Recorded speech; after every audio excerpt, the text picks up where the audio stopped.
अस्सलामुअलैकुम भाई। आप लोगों को अच्छी तरह पता है, पहले तो मैं बहुत कम बोलता हूँ और दूसरा मुझे तकरीर करनी आती नहीं। मैं ग्राउंड रियलिटी पे बात करता हूँ। ये जो इलेक्शन हुआ, मरहूम जुल्फ़िकार अली भुट्टो के वक्त में भी सिंध में से 70 में भुट्टो साहब इलेक्शन नहीं जीते थे, पंजाब से जीते थे। फिर बेनज़ीर साहिबा के वक्त में भी ये सिंध का रिजल्ट नहीं था जो अभी आया।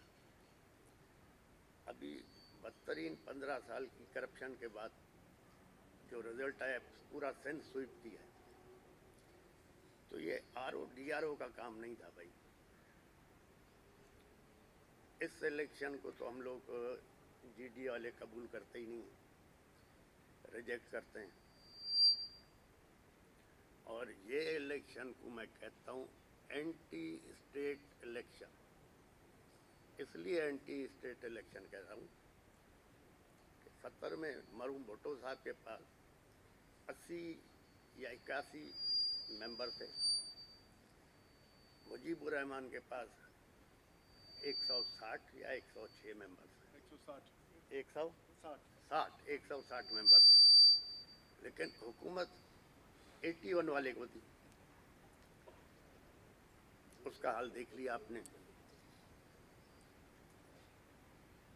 यहाँ नाम लेना मैं पसंद भी नहीं करूँगा, क्योंकि हर इदारे में कुछ आपके खैर खा भी होते हैं, कुछ न्यूट्रल होते हैं, कुछ आपके अगेंस्ट होते हैं। एक किसी दोस्त ने मुझे आज से 2-2.5 महीने पहले कहा था कि आप GDA ख़त्म कर दें। मैं कहा GDA मैं किस तरह ख़त्म कर सकता हूँ? लोगों ने मुझ पर भरोसा किया, कहा कि भाई GDA ख़त्म करो तो आप अपनी फंक्शनल के उस पर लड़ो, 2-3 MNA और बाकी MP आपको मिल जाएंगे।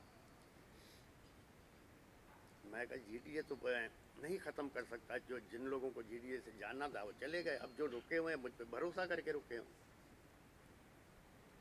फिर थोड़े दिनों के बाद फिर आया कि भाई तुम मेरे दोस्त हो, तुम्हें एडवाइस कर रहे हैं, तुम GDA ख़त्म करो, जरदारी साहब के साथ अलायंस कर लो, अपनी सीटें निकाल लो, GDA को भूल जाओ। मैंने कहा यार बात सुनो, मेरी कमिटमेंट है, मैं ये धोखा नहीं दे सकता।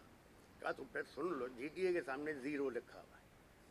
मैंने कहा अच्छा, बाकी पार्टियों के सामने? तो कहा कि MQM के सामने 15+ लिखा हुआ है। मैंने कहा 15+ क्या मतलब? कहा कि भाई MQM का POS पार्टी से तो झगड़ा है नहीं, MQM का है PTI से झगड़ा, तो इसलिए MQM को 15+ लिखा हुआ है। आप लोगों को एक भी MNA नहीं उठाओगे। मैंने कहा कोई बात नहीं, तो आप हारने के लिए तैयार हैं? मैंने कहा हाँ, इज्जत से हारने के लिए तैयार हैं।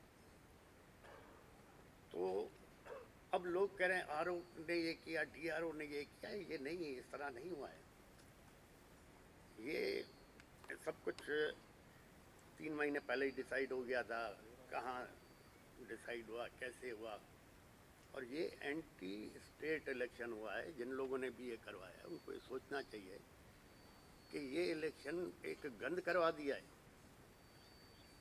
और ये इलेक्शन चलेगा कैसे आगे? और दूसरा, मैं इमरान खान ना मेरा रिश्तेदार है ना उससे यार मेरी दोस्ती है, लेकिन एक चीज़ मैं कहूँगा, ये जो नौजवानों ने हिम्मत की, जो इमरान खान का साथ थे, उनको मैं सलाम भी करना चाहता हूँ। और जो ये फैसला करने वाले, उनको अंदाज़ा ही नहीं था कि इमरान खान के साथी इतने तादाद में इलेक्शन जीत जाएंगे। अब वो जीत तो गए, अब किस तरह बिकते हैं, किस तरह नहीं बिकते, वो अलग बात है। तो हम एंटी स्टेट लोग नहीं हैं। मेरा वालिद 1953-54 से GHQ के साथ रहा, और हमें भी ये कहा था कि भाई आप लोगों के साथ चलना है। तो अब जब फैसला हो ही गया था कि पूरा सिंध पीपल्स पार्टी को देना है, तो अब मुझे बताओ मैं फौज को कैसे नाराज़ करूं कि 2 सूबाई सीटें आ गई हैं मेरे पास, एक मेरा बेटा और एक हमारे सांगड़ से। तो अब ये सीटें भी अगर मैं रखता हूं तो फौज नाराज़ होगी, तो लिहाजा ये दोनों भी हमें छोड़नी पड़ेगी। इस पे भी जरदारी साहब के लोग आ जाए, क्योंकि फौज को नाराज़ करके तो हम चल नहीं सकते। बाकी हमारे दोस्तों ने कहा है पब्लिक का प्रेशर बहुत ज़्यादा है कि हमें तहजीब के दायरे में रहते हुए, कानून को सामने रखते हुए एहतजाज करना है। हमें कानून के मुताबिक, ये हमारा हक है। जिस मुल्क में आपको न इज्जत मिले न इंसाफ मिले तो लोग क्या करें, कानून हाथ में लेंगे। हम कानून हाथ में लेने ही नहीं चाहते। हम अपनी एक इज्जत से पब्लिक का जो उन पे प्रेशर है कि एहतजाज तो करो तो इंशाल्लाह एहतजाज करेंगे। हमारी दोस्तों से मशवरे भी हो रहे हैं। आज भी हमारी मीटिंग और भी है, कब 1-2 दिन में करेंगे एहतजाज भाई। हाँ जी, मैं अनाउंस करता हूँ। हाँ 1 मिनट, बाकी आप बात करो यार, काम का मुझसे ज़्यादा नहीं बात करो।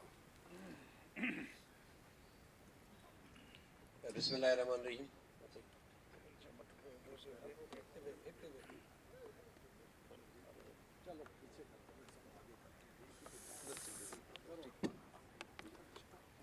बिस्मिल्लाहिर्रहमानिर्रहीम। पीर साहब ने बड़ी वजाहत